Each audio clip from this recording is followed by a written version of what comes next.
Welcome to HDTV. You're now rocking with your boy.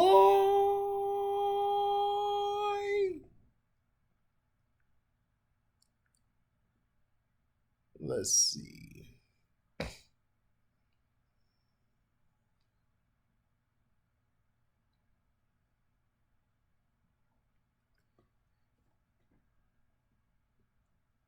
Characters Marvel completely stole from DC. Competition, they say, breeds innovation, is one of those, what do you call it? The things people say to make it sound like there's a greater order to the universe. Lies. That's the one. It's one of those lies. In reality, competition more often than not breeds piggybacking off of your competitors' ideas. When Apple started offering different typefaces in its word processing programs, it wasn't long before IBM and Microsoft were hot on their trail doing the exact same thing. Burger King made a Whopper, then McDonald's came up with the Big Mac. It took exactly one Twilight book for every publisher on Barnes & Noble's Christmas and list to start pumping out 7th grade reading level romance novels about teenage girls hooking up with the universal stable of public domain movie monsters. Yes, just because you knock it out of the park with a new idea doesn't mean that America isn't still the land of second chances for your competitors. And nothing exemplifies this concept quite like the decades-long tug-of-war that Marvel and DC have been playing with character archetypes. The rival comic book giants have been stepping on each other's toes for as long as anyone can remember, and neither one has ever been shy about slapping a fresh coat of spandex on the other's intellectual property and calling their work original. That's especially true when it comes to Stan Lee and company. So today, let's look at all the times Marvel scratched the serial number off a DC character and then pawned it off on us. Hawkeye draws on Green Arrow. The pages of More Fun Comics number 73 brought readers a much-needed breath of fresh air during the dark early days of World War II. They introduced their audience to a new costume crime fighter, brightly clad and expertly wielding that most modern, multifunctional, and practical of vigilante weapons, a bow and arrow. This was the Green Arrow, a master of marksmanship, taking justice to the streets and rooftops with an eagle eye and an assist from his super vehicle, the aeroplane, which you know on the nose but not bad. Plus he took his aesthetic from Robin Hood, the crack shot stuff of legends from medieval English folklore. Over 20 years after that, Marvel decided that late was better than never and introduced Hawkeye, the co-creation of Stan Lee and artist Don Heck. Hawkeye, a villain turned superhero, also rocked some anachronistic long-range weaponry, and he took his name from Natty Hawkeye Bumpo, the crack shot stuff of legends from American folklore. Today, both characters stand as testament to the fact that comic book writers can really shoehorn a guy with VIP Kabbalist status into anything if they try hard enough. Nova counting for taste. For any first-year nerds in the audience, DC has a long, proud tradition of releasing its characters before they're done cooking and then trying to smooth them out as they go. In the past, it has led to members of their universe getting retconned hard enough that nobody's 100% sure what's going on with them anymore.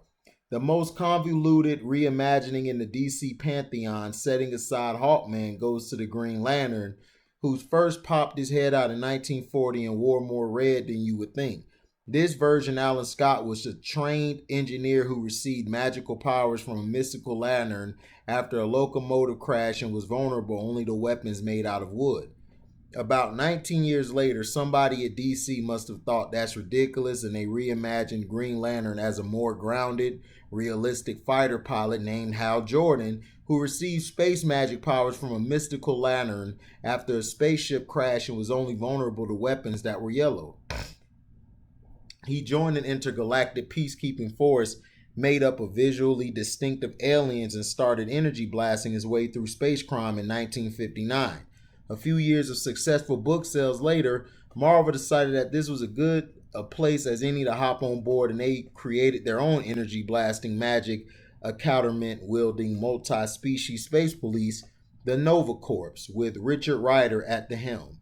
Truth, justice, and Marvel blatantly borrowing from DC. In a few cases, the house that Stan built went full Asylum Pictures and just made a Transmorphers version of a DC property without trying too hard to cover their tracks. By way of example, DC Comics is probably best known for its flagship super team, the Justice League of America. It's where all of the company's heavy hitters wind up eventually, with the roster so lengthy that the Wikipedia page listing all of them will crash your browser window.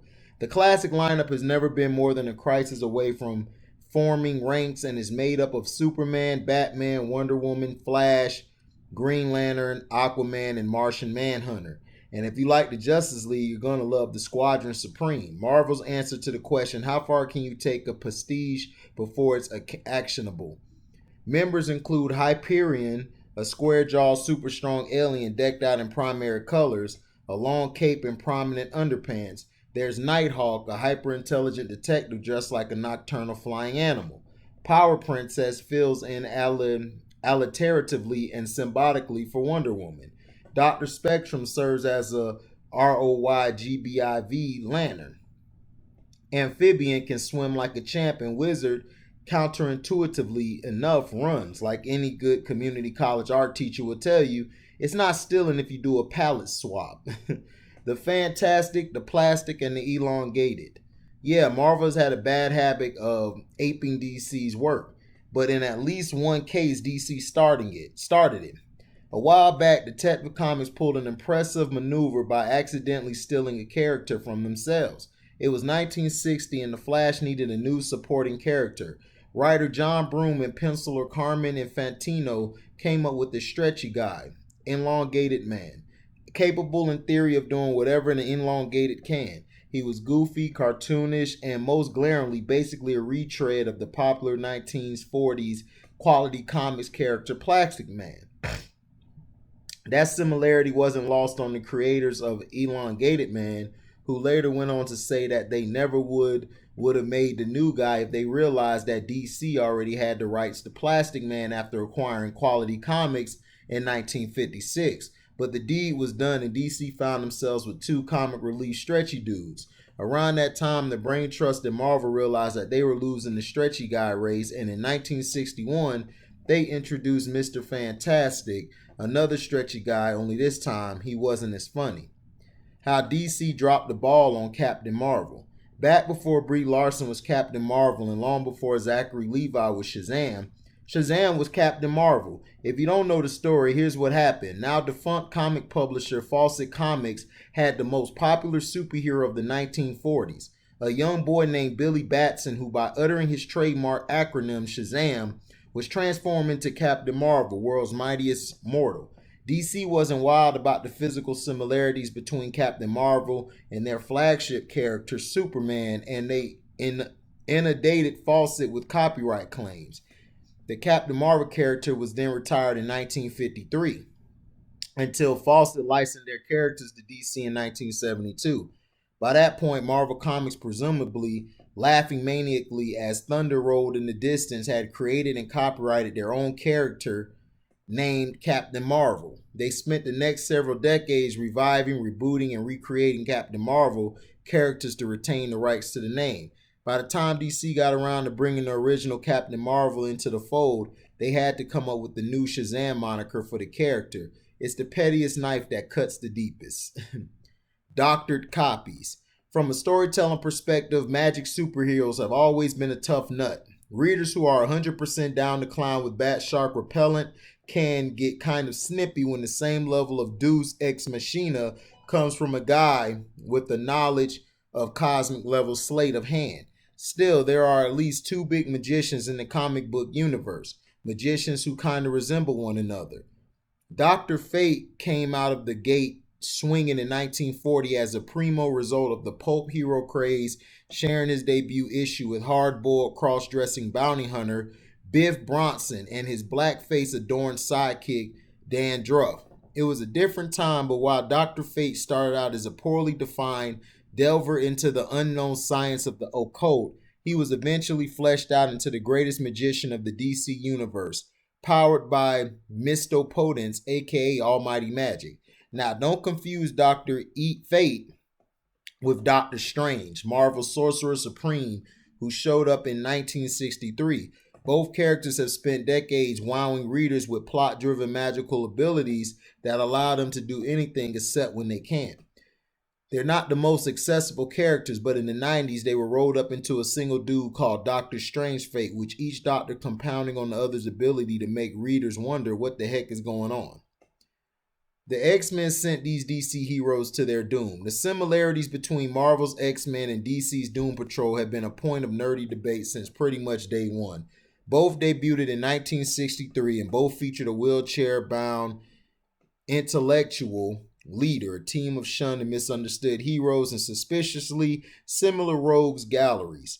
The X-Men fought the Brotherhood of Evil Mutants, while the Doom Patrol went after the slightly less niche Brotherhood of Evil.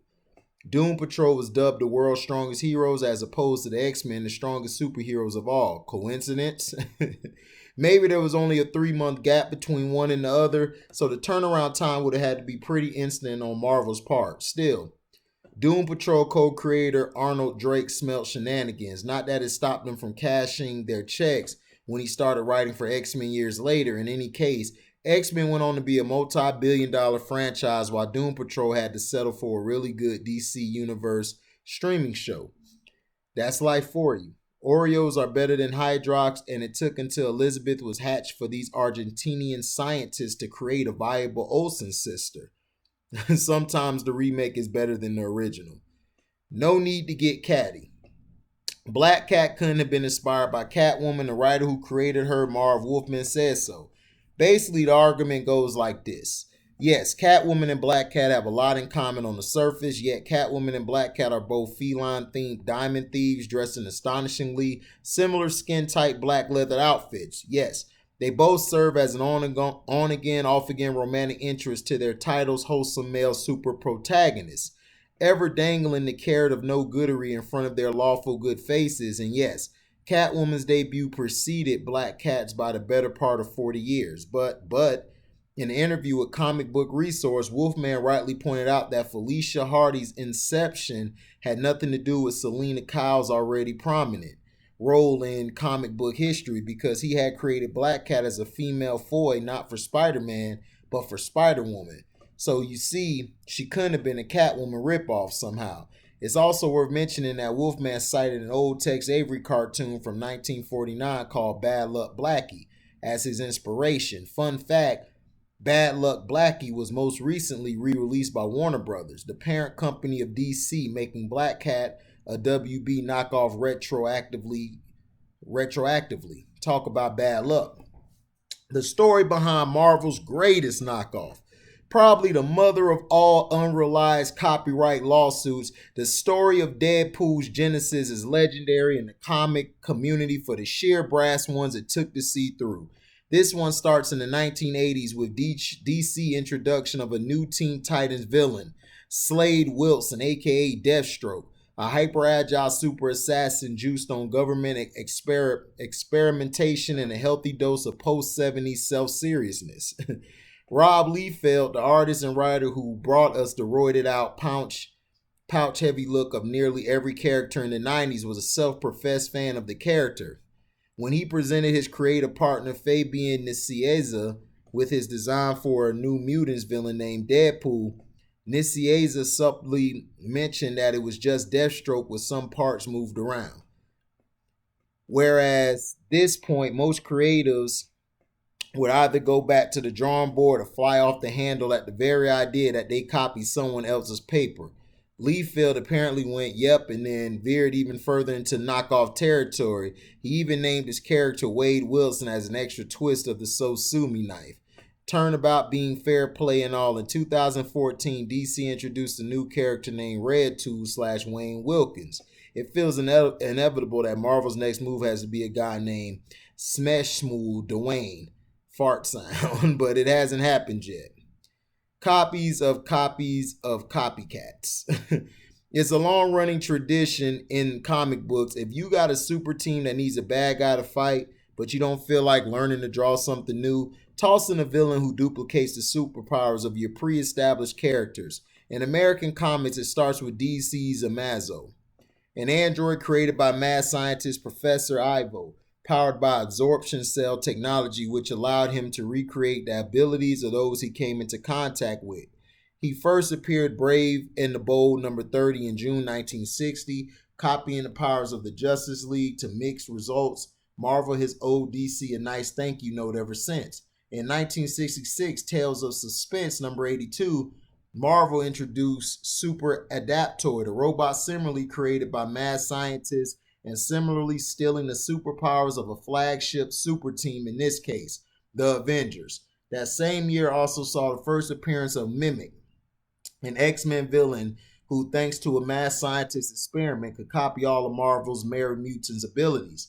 On top of that, there was 1963 Super Skrull with all the powers of the Fantastic Four, but he was different. His powers didn't come from a mad scientist. They came from a whole team of alien mad scientists. Both Marvel and DC have androids that look kind of similar.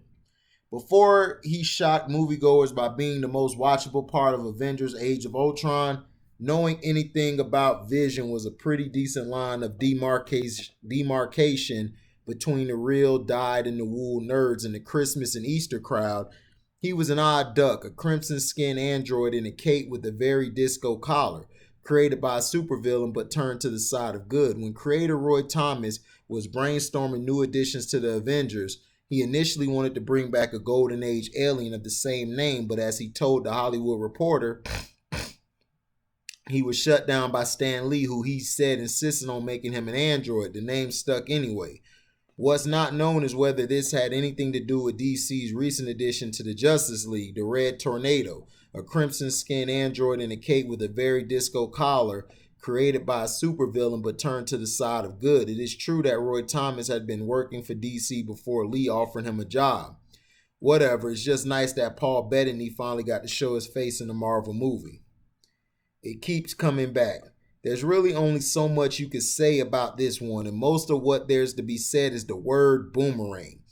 DC's Captain Boomerang debuted in Flash number 117 in 1960. He loved throwing boomerangs. He wore a costume covered in boomerangs, and he hailed from Australia, a nation noted for its plentiful boomerangs. Utilizing his boomerangs, he fought the Flash, the fastest man on Earth, and discovered to his dismay that such godlike fleetness of foot and fist was not easily combated with boomerangs. In 1966, Marvel injected some fresh blood into his rogue gallery with Boomerang, a similarly Australian and similarly boomerang-clad boomerang enthusiast. Boomerang tried to boomerang the Incredible Hulk in Tales to Astonish number 81, which is an ambitious first day on the job for a guy whose powers could be accurately described as owns bent sticks. It's been more than half a century. Both characters still exist. Both characters still show up regularly. One of them was even in a big budget Hollywood movie as one of the main characters. With a gun to our head, we could not tell you which one is which. Boomerang. Marvel gets all the headlines and images, the company that creators love, but it's only fair to recognize that the superhero genre, as we know it today, is a direct result of two Jewish kids from Cleveland selling their story of a red-caped alien savior to a company named National Allied Publications. That little publisher grew to become DC Comics, the sturdy old grandpa of four colored comic companies and the home of cultural icons like Wonder Woman, Batman, and Green Arrow. Like them or not, you have to thank DC for all those hours you sent soaking up superheroic lore of whatever stripe.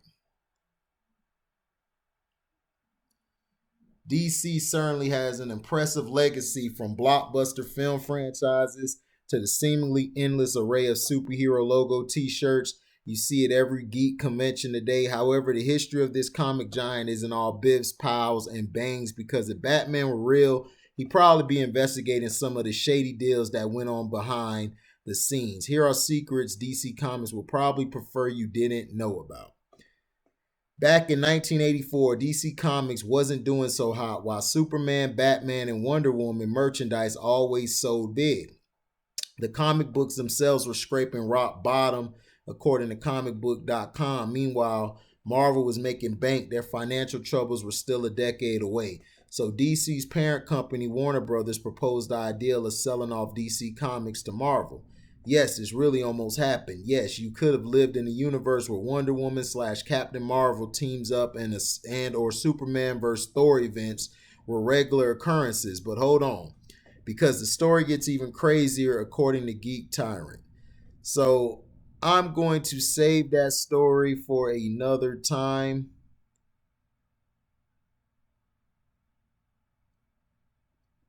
So I just wanted to talk about the rip-offs of Marvel, basically how characters Marvel completely stole from DC. Let me know your comics. I think DC's the better comic, but Marvel has made the better movies, and I believe DC has the better villains compared to Marvel. So let me know in the comic section. How did you think about it? Is there any more characters you got that you feel that Marvel stole from DC? Thank you for listening. Like, comment, subscribe, share this. Hit the notification bell to select all to receive upcoming notifications. And if you love what you hear, you can donate to the page by Cash Apping me at the word welcome, the number 2, and then HDIITV. Thank you for listening, and we're out. Deezy.